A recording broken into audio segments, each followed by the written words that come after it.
ERS on the ground executed several hundred villagers in March 1968. From 1965 to 1973, the United States waged a grueling war against the communist forces of North Vietnam. The conflict was a brutal guerrilla war where young American soldiers were sent far from home to fight an enemy that fought unlike anything the U.S. military had seen before. The Vietnam War remains controversial to this day. Some argue it was a justified defense of South Vietnam against Northern communist aggression, while others argue it was an unjustified war of U.S. imperialism driven by Cold War anti-communist hysteria. What all can agree upon is that the war resulted in the deaths of millions of people, a large portion of them civilians killed by the United States. Of all the civilian deaths caused by the U.S., none were more infamous than the stomach-churning events of the My Lai Massacre on March 16, 1968, which took the lives of 504 innocent civilians, including women and children. By 1968, the Vietnam War was going badly for the Americans. The Tet Offensive launched by the North in January 1968 had strained America's military might and shattered U.S. morale at home and abroad. Desperate to reclaim the initiative, the U.S. launched a series of counteroffensives to push back the communist enemy. One target of this counteroffensive was Quang Ngai Province, specifically the village of Son Mai. Son Mai was made up of several smaller hamlets, including My Lai. For simplicity, we'll stick to the more famous name of the whole village, My Lai. My Lai, nicknamed Pinkville by the Americans due to its communist sympathies, was believed to be a hotspot for Viet Cong, so VC. U.S. intelligence claimed that the VC was active in the area, and the village was essentially a communist outpost. In March 1968, Task Force Barker was assembled to deal with My Lai. The task force was made up of soldiers drawn from two companies, Company C, 1st Battalion, 20th Infantry Regiment, and Company B, 3rd Battalion, 11th Brigade, 23rd Infantry Division. For simplicity, we will call them C Company and B Company. There was also an A Company, but their role in events was relatively minimal. C Company was commanded by Captain Ernest Medina, with his second-in-command being Lieutenant William Calley. C Company had entered Vietnam in December 1967 and, despite not seeing direct combat, had lost 28 men to booby traps and landmines by March 1968. On March 15th, C Company held a memorial for a much-beloved sergeant who had been killed the previous day. The soldiers were angry, frustrated, and craving revenge, and soon enough they would try to take it. That evening, Task Force Barker was told they would be attacking My Lai in the morning. C Company would enter the village proper, while B Company secured another nearby hamlet. A company would be watching for fleeing VC outside the village. Captain Medina told C Company that they were expecting heavy communist resistance, which would leave them outnumbered 2-1. Medina also told his men that the civilian population would be leaving for market at 7 a.m. the next morning, and so anyone who remained was to be considered an enemy. There is no clear picture of what happened at the briefing. Some soldiers claim that Medina was asked what to do if women and children were found. Supposedly, their orders were to kill any combatant or suspected combatant they came across. One soldier claimed that Medina told them, "They're all VC now, go and get them." Another claimed that Medina told them their enemy was anyone who was running from us, hiding from us, or appeared to be the enemy. If a man was running, shoot him. Sometimes, even if a woman with a rifle was running, shoot her. As chilling as this might sound, it was not unusual. Many soldiers and observers noted the casual attitude of violence against civilians among American soldiers. Body counts were king in Vietnam. A higher body count meant a combat unit was more effective and more liked by command, so it was common for civilians to be counted among the enemy dead. Regardless of what was actually said, the soldiers understood what was meant. Rifleman Bernardo Simpson, remembering the briefing years later, knew what they were being ordered to do. "We were told to leave nothing standing. We did what we were told, regardless of whether they were civilians." At 7:24 a.m. on March 16th, artillery shattered the peace of the Vietnamese countryside. Shells rained down on a shocked and unsuspecting civilian population. Between 7:30 and 7:37, C Company was inserted by helicopter into the hamlet of My Lai. Nearby, a helicopter crew engaged 4 suspected combatants outside the village, who would be the only potential combatants encountered by the Americans for the whole day. Intelligence had dropped the ball. Not only were there no fighters, but only one weapon was recovered from the entire village. The civilians had not gone to market either, shaken by the bombardment.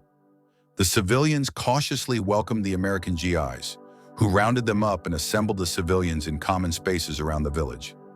It seems that the My Lai residents did not suspect that anything was wrong. Accounts vary on what happened next. Apparently, without any warning, one of the U.S. soldiers stabbed a civilian with a bayonet. Like sharks smelling blood in the water, the rest of the U.S. soldiers quickly followed suit.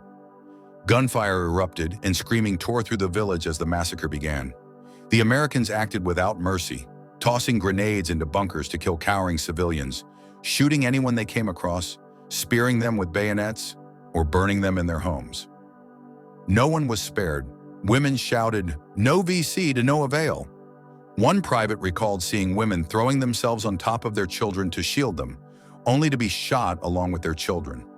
Even grenade launchers were used on groups of civilians to make the killing more efficient. Meanwhile, B Company, inserted into another nearby hamlet about 45 minutes after C Company landed, committed a similar massacre, killing between 60 to 155 people in the following hours. One group of between 20 and 50 civilians was led to a dirt road just outside My Lai, where they were executed en masse. One witness of this was U.S. Army photographer Sergeant Ronald Haberly. He had been sent in an official capacity, but, horrified by the action, also took photographs with his personal camera. These photos would become legendary and played a key role in exposing the massacre years later. Some of his most famous photos show groups of terrified civilians tied up moments before execution, while others show the aftermath with the bodies of women and children lying dead on the ground. Haberly vividly remembered seeing an injured boy walking in a daze, having been shot in the arm and leg. As Haberly knelt down to take a picture, an American soldier walked up and killed the boy with 3 shots before walking away. Conspicuous among the killers was C Company's second-in-command, Lieutenant William Calley. Many men claimed that Calley had been the one to give direct orders to shoot civilians. Calley had 70 to 80 civilians rounded up and marched to an irrigation ditch east of the settlement. Calley then ordered his men to execute them. Calley himself set his rifle to full auto and didn't stop until every civilian was dead. Rape was also a feature of the massacre. At least 20 women and girls were known to have been raped, though the actual number was probably higher. One particularly brutal incident involved a woman who was raped just after the soldier shot her children. The massacre lasted for hours. One specialist, Bernardo Simpson, claimed to have personally killed or mutilated 25 people. One soldier called it just like a Nazi-type thing. Some soldiers did not take part in the violence, but none of C Company attempted to protest or oppose the massacre. Through it all, only one shot was fired at an American soldier, and it was by an American soldier who shot himself in the foot as an excuse to be withdrawn from the scene. To some, it was an honest attempt to avoid war crimes. To others, a cowardly attempt to save himself while doing nothing to stop the killing. Fortunately, there were 3 soldiers involved in the operation who showed bravery and humanity. A helicopter crew composed of Warrant Officer Hugh Thompson Jr., Specialist Lawrence Colburn, and Specialist Glenn Andreatta were horrified and attempted to intervene to save the civilians. They spotted one woman in a field who had been injured and was attempting to flee. The helicopter crew radioed for help but got nothing. They launched a smoke grenade in an attempt to give her cover, but could only watch as Captain Medina coldly walked up to the woman and executed her at point-blank range. Thompson later spotted the troops heading for a bunker full of civilians and landed his helicopter between the bunker and the soldiers. Leading the troops was none other than Lieutenant Calley. Thompson urged him to help the civilians escape, but Calley only told him it would be better to kill them.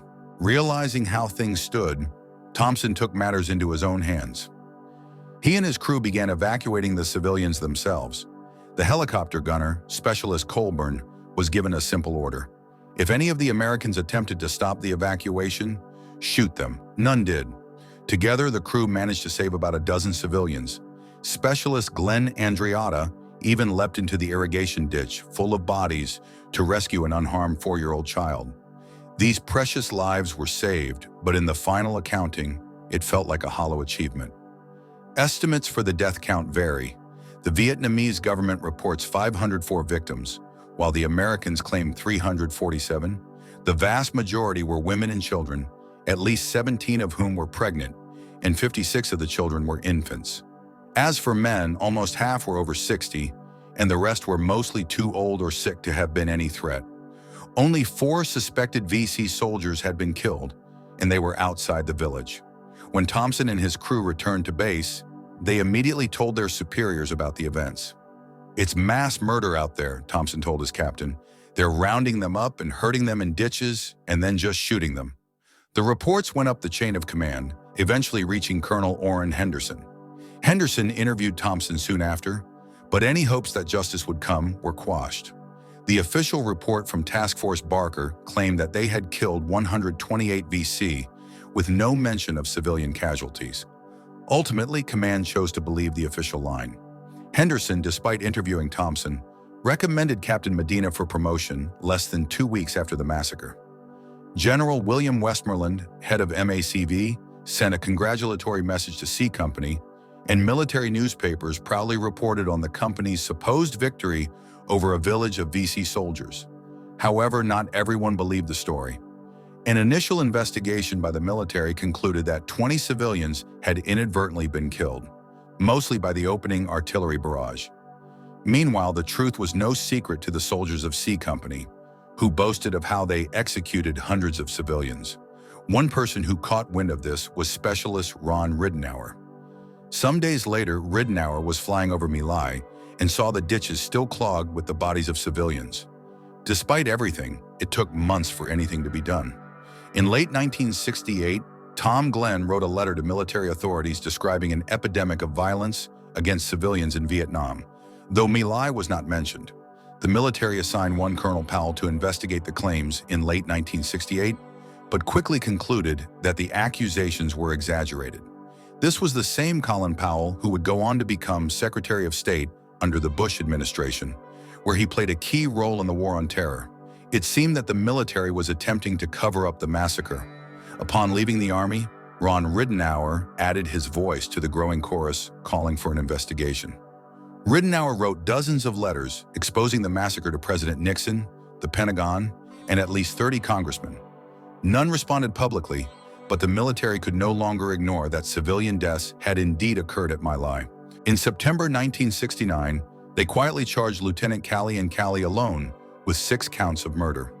The story might have been brushed aside were it not for the journalist Seymour Hersh. Hersh was aware of the simmering accusations about My Lai and, on November 13, 1969, published an explosive article that exposed the massacre and the military's prosecution of Calley.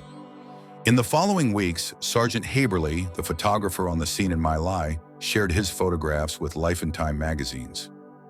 The photos laid it bare.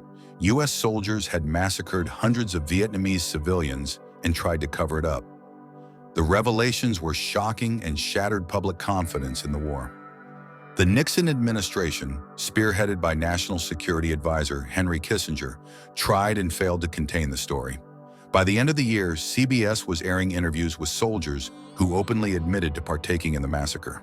However, the idea that U.S. troops could do something like this was too much for some people to accept. A poll of Minnesota residents said that 49% of people thought the story was false, invented by anti-war advocates to demonize the troops. The military had no choice but to do a proper investigation. Lieutenant General William Peers was appointed to investigate. His report in March 1970 found that at least 200 civilians had been killed, and at most 4 VC. He concluded that a tragedy of major proportions had occurred.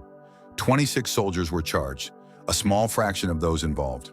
4 officers, including Calley and 9 enlisted men, were charged for the massacre itself, while 12 others were charged with covering it up. Of the 25 charged, 5 made it to trial. Of those 5, all but 1 were acquitted.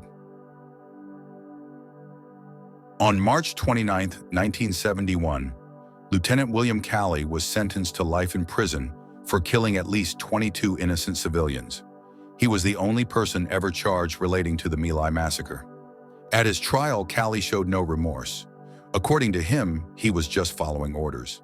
He remained convinced that the civilians of My Lai were his enemy. When it came down to me and that enemy, I had to value the lives of my troops, and I feel that is the only crime I have committed. The reactions to the sentence were mixed. Many still felt the accusations were false, and others felt that everything was justified. A Gallup poll found that 79% of people disapproved of Calley's life sentence, and a sizable number felt he shouldn't have been charged at all. Almost immediately, President Nixon intervened and changed Calley's prison sentence to house arrest. In 1974, Calley was given a full pardon, having served only 3.5 years of his life sentence. Meanwhile, the heroic actions of Thompson, Colburn, and Andreatta were ignored for years. The military initially awarded Thompson the Distinguished Flying Cross for rescuing civilians from a combat zone, while the other 2 members got the Bronze Star. Thompson's commendation lied about events in an attempt to cover up the massacre, which so disgusted Thompson that he threw it away. Andreatta was killed in action later that year and never saw justice for the events at My Lai. In 1998, 30 years after the massacre, Thompson and Colburn were awarded the Soldier's Medal, the highest honor bestowed by the Army for non-combat actions, and Andreatta was given it posthumously. They even visited My Lai and met some of the people they saved. However, the scars of that day stayed with them, and Thompson experienced severe PTSD for the rest of his life. My Lai was a flashpoint in the Vietnam War, showing the world that the U.S. was capable of committing atrocities just as much as the enemy they claimed to stand against. It also raised questions about the wider attitudes of the war. Soldiers came forward claiming that My Lai was entirely in line with what they had seen in Vietnam, with one sergeant claiming there was a My Lai each month for over a year. What we know about My Lai is horrible enough, but the more chilling question remains: what else happened that we never heard about at all? If you appreciated this video and want more like this, don't forget to like and subscribe. That support helps us to grow and make more videos about important topics like this.